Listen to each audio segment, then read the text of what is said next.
नमस्कार, स्वागत है आपका। आप देख रहे हैं प्राइम टाइम एक्सक्लूसिव। मैं हूं आपके साथ आशा झा और आज बदला डेट वोट बैंक सेट। जी, प्रश्न चिन्ह के साथ। क्यों? क्योंकि हरियाणा की सियासत में ऐसा ही कुछ हो रहा है और आज इसी को समझाने की कोशिश इस खास पेशकश में। तो पहली बड़ी खबर तो यह है कि हरियाणा में चुनाव की तारीख बदल चुकी है, ये आप जानते हैं। 1 अक्टूबर के बजाय अब 5 अक्टूबर को चुनाव होगा। 8 को नतीजे घोषित होंगे, लेकिन चुनाव आयोग ने बिश्नोई समाज से जुड़ा जो कारण बताया वो विपक्षी पार्टियों के गले नहीं उतर पा रहा। इसमें भी उन्हें बीजेपी का फायदा नजर आ रहा है। आखिर क्यों? इसका तथ्यात्मक विश्लेषण आज हम आपके सामने रखने वाले हैं। दूसरा, कांग्रेस बीजेपी दोनों पार्टियों में टिकट के लिए जी मारामारी मची हुई है। 90 सीट के लिए लगभग 2,500-3 हजार एप्लीकेंट्स हैं। किसी किसी सीट पर तो 40 चेहरों में से एक प्रत्याशी का चुनाव होना है और ऐसे में सबको साधना सबसे बड़ा सिरदर्द साबित हो रहा है। किसके टिकट कटेंगे, किनको मिलेंगे, आगे क्या होने वाला है, यह सियासी पिक्चर भी खुलकर सामने आने लगी है। ऐसे में आज देखिए, चुनाव की तारीख बदलने के बाद हरियाणा में क्या अब होगा असल खेला, खास पेशकश में।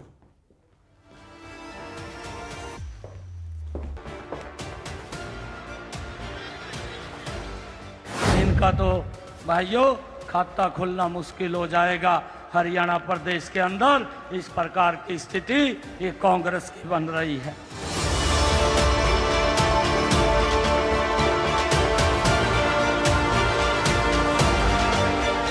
बीजेपी ने हार मान लिया। जो लंबी रेस 10 साल की रेस नहीं जीत पाए तो वो 5 दिन में क्या करेंगे? नायब सिंह सैनी, मनोहर लाल खट्टर, भूपेंद्र हुड्डा और कुमारी शैलजा, ये वो 4 नाम हैं जिन्हें हरियाणा विधानसभा चुनाव का बड़ा प्लेयर माना जा रहा है। ये वो 4 किरदार हैं जिनके आगे हरियाणा की पूरी सियासत घूम रही है। ये वो 4 नाम हैं जिनके सियासी दांवपेच पर सभी की नजर है। एक तरफ नायब सिंह सैनी और मनोहर लाल खट्टर हैं, तो दूसरी तरफ कांग्रेस की बागडोर भूपेंद्र सिंह हुड्डा और कुमारी शैलजा के हाथों में है। मुकाबला कांटे का माना जा रहा है। एक तरफ बीजेपी में जहां गैर जाट की जोड़ी है, तो वहीं कांग्रेस ने भी जाट और दलित समीकरण को साधने के लिए भूपेंद्र सिंह हुड्डा और कुमारी शैलजा के हाथों में कमान सौंपी।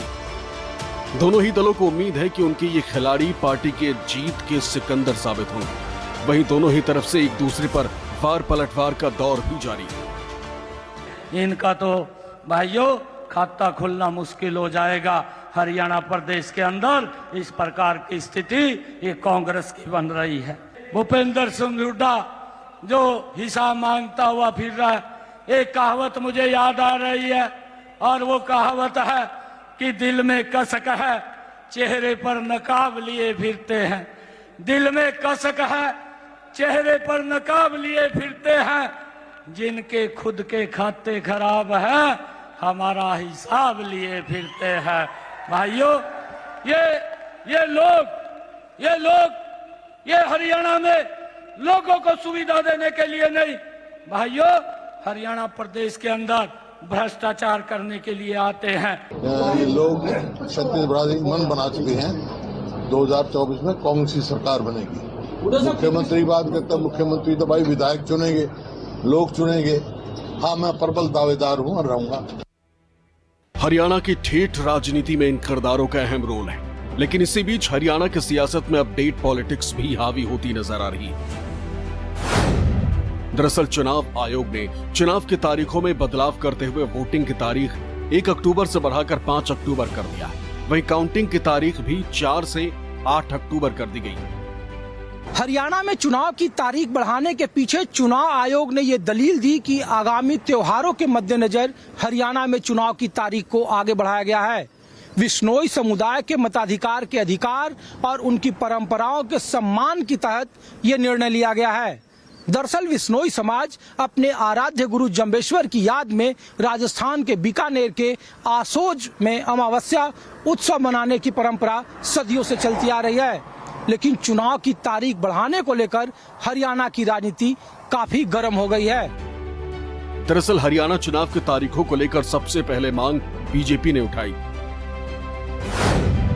बीजेपी के प्रदेश अध्यक्ष मोहन लाल बड़ौली ने चुनाव आयोग को पत्र लिखकर चुनाव की तारीख बदलने की अपील की थी। सिर्फ बड़ौली ही नहीं बल्कि INLD के महासचिव अभय चौटाला और बिश्नोई महासभा के अध्यक्ष देवेंद्र बुडिया ने भी चुनाव आयोग को इस बाबत पत्र लिखकर चुनाव की तारीख बदलने की अपील की थी। लगातार छुट्टियां हैं, 29 तारीख, 30 तारीख, 1 तारीख, 2 तारीख, और उसमें कहीं ना कहीं ये चिंता मोहनलाल कौशिक जी ने, हमारे भारतीय जनता पार्टी के प्रदेशाध्यक्ष, ये चिंता की लोग अपना प्रोग्राम बना लेते हैं कि 1 हफ्ते की छुट्टियां हैं, एक छुट्टी ले करके बाहर कहीं टूर पे चले जाते हैं और इससे हमारी वोटिंग के ऊपर भी फर्क पड़ता है। ये इसके साथ साथ अन्य दलों ने भी इस बात के ऊपर चिंता जाहिर की और बिश्नोई महासभा ने भी इसको चिंता जाहिर की है कि उनका एक बड़ा कार्यक्रम 1 तारीख को राजस्थान के अंदर होता है। मैं इलेक्शन कमीशन का इस बात के लिए धन्यवाद करता हूं, क्योंकि ये वीकेंड जो था ये लॉन्ग वीकेंड था, इसमें 5 छुट्टियां थी और अगर इसमें चुनाव होता तो बहुत से लोग ऐसे थे जो इस लॉन्ग वीकेंड के अंदर बाहर चले जाते। उससे 10, 12, 15% तक मतदाता वोट से वंचित हो जाता। दरअसल बीजेपी के प्रदेश अध्यक्ष मोहनलाल बड़ौली ने चुनाव आयोग को लेटर लिखकर कहा था कि 28 और 29 सितंबर को शनिवार रविवार है, 1 अक्टूबर को वोटिंग होगी, जबकि 2 अक्टूबर को गांधी जयंती और 3 अक्टूबर को अग्रसेन जयंती की छुट्टी। इतनी लंबी छुट्टियों में वोटर बाहर घूमने निकल जाएंगे, इसमें वोटिंग कम हो सकती है। वहीं INLD के प्रधान महासचिव अभय सिंह चौटाला ने मुख्य चुनाव आयुक्त को पत्र लिखकर 1 अक्टूबर को होने वाले मतदान की तारीख को आगे बढ़ाने की बीजेपी की मांग को समर्थन दिया था। उन्होंने लेटर में लिखा था, चूंकि लोग आमतौर पर वीकेंड पर छुट्टियों पर जाते हैं, इसलिए निश्चित रूप से मतदान को प्रभावित करेगा। मत प्रतिशत पर प्रतिकूल प्रभाव पड़ेगा और मतदान प्रतिशत में 15 से 20% की कमी होने की संभावना है। उधर चुनाव की तारीख बदली तो हरियाणा का सियासी पारा हाई हो गया। कांग्रेस, आम आदमी पार्टी और JJP जैसी पार्टियां बीजेपी पर हमलावर होगी। इसे बीजेपी का डर और साजिश करार देने लगी। कोई साजिश है इसके पीछे या हार मान चुकी है बीजेपी मानसिक तौर पे?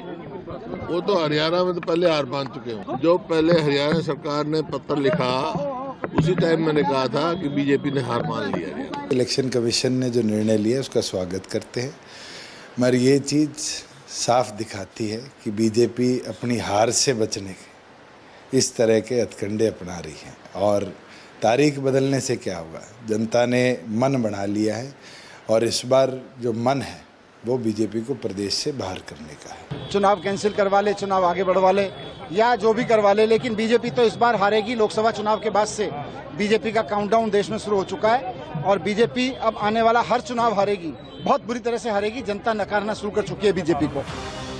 उधर हरियाणा कांग्रेस प्रभारी दीपक बाबरिया ने बीजेपी को आड़े हाथों लेते हुए कहा कि बीजेपी हर चुनाव में धांधली करती है। शायद धांधली करने के लिए बीजेपी के पास पर्याप्त समय नहीं होगा, इसलिए तारीख बढ़ाई गई। त्योहारों का कारण मेरे तो मन में कोई नहीं बैठ रहा है।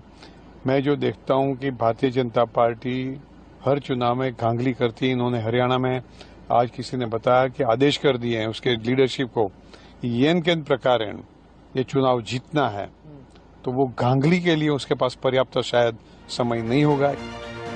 सिर्फ बाबरिया ही नहीं बल्कि कुमारी शैलजा ने भी इस फैसले पर आपत्ति जताई। उन्होंने इसे बीजेपी की घबराहट करार दिया। साथ ही कहा कि जो 10 साल की लंबी रेस नहीं जीत पाए वो 5 दिन में क्या ही कर लेंगे। ये तो कमजोरी कहीं ना कहीं दिख रही है भाजपा की। इतना लेट जाके भेजा, फिर इलेक्शन कमीशन ने इतना समय लगाया, इनको क्या लगता है जो लंबी रेस 10 साल की रेस नहीं जीत पाए तो वो 5 दिन में क्या करेंगे। हालांकि जिस उद्देश्य से यानी छुट्टियों का हवाला देकर जो तारीख बदली गई वो नई तारीख में भी जस की तस बनी हुई, क्योंकि हवाला दिया गया कि 28 और 29 सितंबर को शनिवार रविवार है, 1 अक्टूबर को वोटिंग होगी, जबकि 2 अक्टूबर को गांधी जयंती और 3 अक्टूबर को अग्रसेन जयंती की छुट्टी। इतनी लंबी छुट्टियों में वोटर बाहर घूमने निकल जाएंगे। लेकिन नई तारीखों पर भी गौर करें तो हालात जस की तस बने हुए। कितना चिट्ठियों पर चिंतन मनन हुआ, इलेक्शन कमीशन ने मीटिंग की और कल प्रेस रिलीज जारी की। मजेदार बात देखिए, 5 तारीख को डेट उन्होंने दी है, 2 तारीख को 2 अक्टूबर को गांधी जयंती है, वो छुट्टी रहेगी। 3 तारीख को अग्रसेन जयंती है, उसकी छुट्टी रहती है। अगर कोई 4 तारीख की छुट्टी ले ले तो 5 तारीख को मतदान की छुट्टी है और फिर 6 तारीख को संडे है, यानी 5 छुट्टियां एक छुट्टी लेने पर फिर इस वोटिंग डे में भी फिर 5 दिन की छुट्टियां हो जाती हैं सिर्फ एक छुट्टी लेने पर। 2 तारीख 3 तारीख छुट्टी है, 4 तारीख की ले ले तो 5 तारीख को इलेक्शन है और 6 तारीख को संडे है। तो इतने विचार विमर्श के बाद जो तर्क पिछली चिट्ठी में दे करके तारीख टलवाई गई, वो तर्क आज की तारीख में भी यानी 5 तारीख पर भी लागू होता है।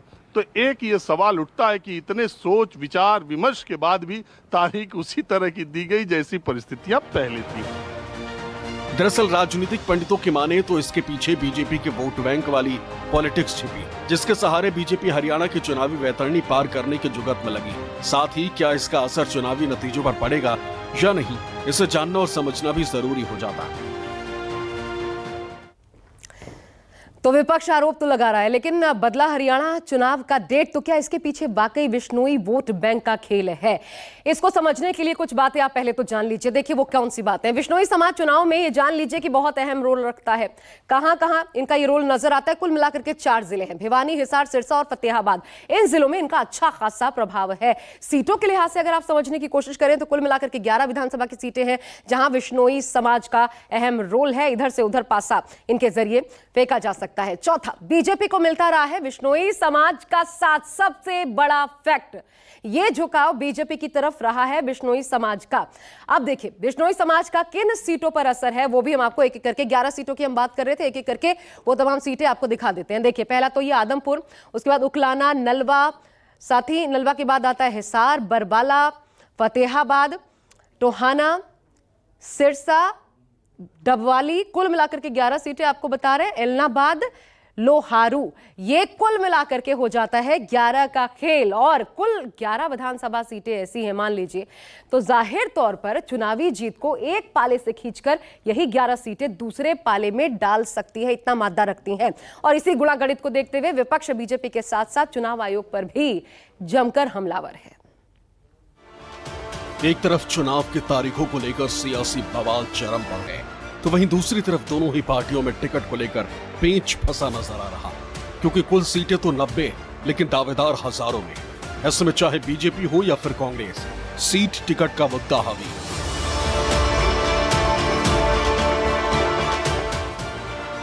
कुल मिलाकर देखें तो हरियाणा विधानसभा चुनाव को लेकर बीजेपी के टिकट वाली टेंशन बढ़ गई। हालांकि माना जा रहा है कि जल्द ही बीजेपी की पहली लिस्ट सामने आ जाएगी। दरअसल 29 अगस्त को पार्टी की केंद्रीय चुनाव समिति की बैठक हुई थी। इसमें प्रदेश के तमाम 90 सीटों पर चर्चा हुई। हालांकि बीजेपी अब फूंक फूंक कर कदम रख रही है।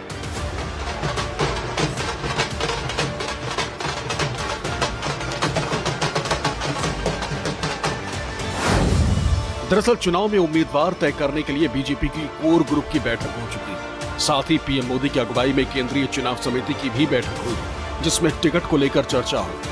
माना जा रहा है कि कई वर्तमान मंत्रियों का टिकट बीजेपी काट सकती है। 30% विधायकों के भीतर टिकट कटने की संभावना है। साथ ही इस बार कई खिलाड़ियों को पार्टी टिकट दे सकती है। 35 सीटों को लेकर कब चर्चा संभव है सर? नहीं, वो चल रही है, जैसे जैसे उसमें चर्चा चल रही है और जैसे जैसे जिसकी आवश्यकता है उसको बुलाया जाएगा। उधर पहलवान और बीजेपी नेता योगेश्वर दत्त ने दिल्ली में डेरा डाल लिया है। माना जा रहा है कि टिकट पर संशय के बाद वो दिल्ली पहुंच गए और गोहाना विधानसभा क्षेत्र से चुनाव लड़ने का दावा ठोक रहे हैं। जो हमारे मुख्यमंत्री जी हैं, जो संगठन में जो हमारा राष्ट्रीय ऊपर जो हैं, जो संगठन में हैं, सबको मैंने अपने गंवाने की सजता ही हो रही है कि भाई एक खिलाड़ी हूँ, मैं ओलंपिक मेडलिस्ट हूँ, पहले भी चुनाव लड़ा भाजपा पार्टी से और इस बार चुनाव का टाइम है तो हम चाहते हैं कि गोहाना से हमें मौका मिले और हम लड़ेंगे।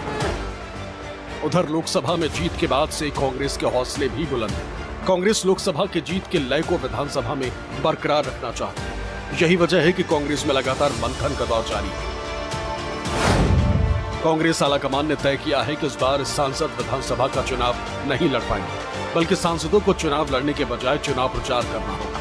दरअसल कई सांसद विधानसभा चुनाव लड़ना चाहते हैं, वहीं कांग्रेस हर सीट पर नेताओं का रिकॉर्ड कार्ड ले रही है। ऐसे में अगर विधायकों के खिलाफ एंटी इनकम्बेंसी होगी तो सिटिंग एमएलए का टिकट काटा जाएगा। उधर कांग्रेस में सीईसी की बैठक से पहले हरियाणा में स्क्रीनिंग कमेटी की बैठक, जिसमें हरियाणा प्रभारी दीपक बाबरिया ने कहा कि जो लगातार चुनाव हारते आए हैं उन्हें टिकट नहीं मिलना चाहिए। मेरा स्टैंड जरूर से क्लियर है कि जो लगातार चुनाव हारते हैं, 2 बार हो, 3 बार हो, डिपॉजिट गंवा चुके लोग हों, उन लोगों को जरूर से सिचुएशन परमिट्स उसको बदलना चाहिए। आज की बैठक कब है, किस तरीके से आज की बैठक होगी? सीईसी लगता है कल होगी या परसों होगी, पर आज की बैठक का उद्देश्य हमारी पैनलों को फाइनल करना है। सेकंड राउंड चल रहा है, पूरी जो है फर्स्ट राउंड का मैं सब डिस्कशन हो गया, अभी सेकंड राउंड से फिर से एनालिसिस कर रहे हैं, उसमें फाइनल कर रहे हैं। दरअसल कांग्रेस ने जुलाई महीने में विधानसभा चुनाव लड़ने के इच्छुक नेताओं से टिकट के लिए आवेदन मांगे थे। तकरीबन महीने भर चली प्रक्रिया में पार्टी को 90 सीटों के लिए 2556 आवेदन मिले। कई सीटों पर तो 40 से ज्यादा दावेदारों ने टिकट के लिए अप्लाई किया। इसी वजह से टिकट के लिए 1 या 2 नाम शॉर्टलिस्ट करना पार्टी नेताओं के लिए सिरदर्दी बन गया है। कांग्रेस के हालात ऐसे बन गए हैं कि जैसे जैसे टिकटों को लेके फाइनल दौर की बैठक चल रही है, वैसे ही भूपेंद्र सिंह हुड्डा और कुमारी शैलजा के घर के बाहर टिकट लेने वाले दावेदारों की लाइनें लगी हैं। हालात ये हैं कि हजारों की तादाद में लोग कांग्रेस पार्टी का टिकट मांग रहे हैं। ऐसे में कांग्रेस में अंतर्कलह भी हो सकती है। वहीं पर कांग्रेस की जो पहली लिस्ट है वो लगभग तैयार हो चुकी है। दिलचस्प ये भी है कि हार जीत से पहले किसी भी पार्टी के लिए आजकल बड़ी जीत ये हो गई है कि टिकट वितरण की चुनौती सकुशल निपट जाए, क्योंकि सबसे पहला खेल तो यहीं से बिगड़ने का डर रहता है। बहरहाल जिन 12 विधायकों के टिकट पक्के हो गए, सूत्रों के अनुसार जो बड़ी जानकारी निकलकर सामने आई है उनके नाम हम आपको फटाफट दिखा देते हैं। देखिए, कुल मिलाकर के 12 चेहरे हैं। बड़ा चेहरा भूपेंद्र सिंह हुड्डा का, गढ़ी सांपला किलोई से ये चुनाव लड़ सकते हैं। मोहम्मद इलियास पुन्हाना, इनका चुनाव लड़ना तय है। आफ्ताब अहमद नूह से इनको टिकट मिलना तय है। इसके अलावा देखिए 3 और नाम, रघुवीर कादियान बेरी से, भारत भूषण बत्रा रोहतक से, गीता भुक्कल झज्जर से, ये नाम भी तय बताए जा रहे हैं। इसके अलावा 3 और चेहरे आपको दिखाते हैं। राव दान सिंह बड़ा चेहरा महेंद्रगढ़ से, चिरंजीव राव रेवाड़ी से, इंदु राज भालू बड़ौदा से। ये 12 चेहरे हैं कुल मिलाकर के जिन पर की भरोसा जताया जा रहा है। अब ये 9 चेहरे आपने देखे, कुलदीप वत्स ये बादली से, शैला चौधरी नारायणगढ़ से, नीरज शर्मा फरीदाबाद NIT, ये चेहरे जो हम आपको बता दें, हालांकि सूत्रों के अनुसार लेकिन तयशुदा माने जा रहे हैं। लेकिन ये भी बता दें, हारे हुए नेताओं पर भी कांग्रेस दांव खेल सकती है। इनमें कौन से नाम है, क्योंकि इनसे थोड़ी दूरी बनाने की बात हो रही थी, लेकिन कुछ चेहरे ऐसे जरूर हैं हारे हुए जिन पर इस बार भी भरोसा जताया जा सकता है। कुल मिलाकर के 4 आपको दिखाते हैं। अशोक अरोड़ा है थानेसर से, 2019 में आपको बता दें INLD छोड़कर कांग्रेस में शामिल हुए थे, चुनाव लड़ा था, लेकिन बीजेपी के सुभाष सुधा ने बाजी मार ली थी। हालांकि फाइट कांटे की रही थी, इसलिए इनको फायदा मिल रहा है। दूसरा नाम है करण दलाल का, जो कि पलवल से प्रत्याशी बनाए जा सकते हैं। तीसरा नाम बड़खला से चौधरी विजय प्रताप का सामने आ रहा है। ये विजय प्रताप इसलिए अहम हो जाता है कि 19 के चुनाव में विधानसभा क्षेत्र जो बड़खला था, वहां से कांग्रेस के टिकट पर चुनाव लड़े थे, मात्र 4,500 वोटों के अंतर से हारे थे। पहला चुनाव था, तो ये अच्छा परफॉर्मेंस कर सकते हैं, इसलिए इन पर भी भरोसा जताया जा सकता है। और लखन सिंगला फरीदाबाद से ये नाम आ रहा है। पिछली बार फरीदाबाद विधानसभा सीट से हार का सामना हालांकि करना पड़ा था, लेकिन फिर से पार्टी उन पर भरोसा जताने के मूड में नजर आ रही है। हालांकि नाम अभी फाइनल तौर पर सामने आना बता दें आपको बाकी है, लेकिन कुल मिलाकर पैमाना एक ही नजर आता है, जिताऊ उम्मीदवार का। लेकिन हरियाणा के लिए एक सियासी कहावत भी मशहूर है कि न लहर न नारा, सिर्फ चौधर का सहारा। और इस बार पलटवार के बीच किसकी चौधराहट पर हरियाणा मोहर लगाएगा, ये देखना बहुत ज्यादा दिलचस्प रहने वाला है। एक छोटा सा ब्रेक इसी के साथ, आप बने रहिए न्यूज़ 24 के साथ।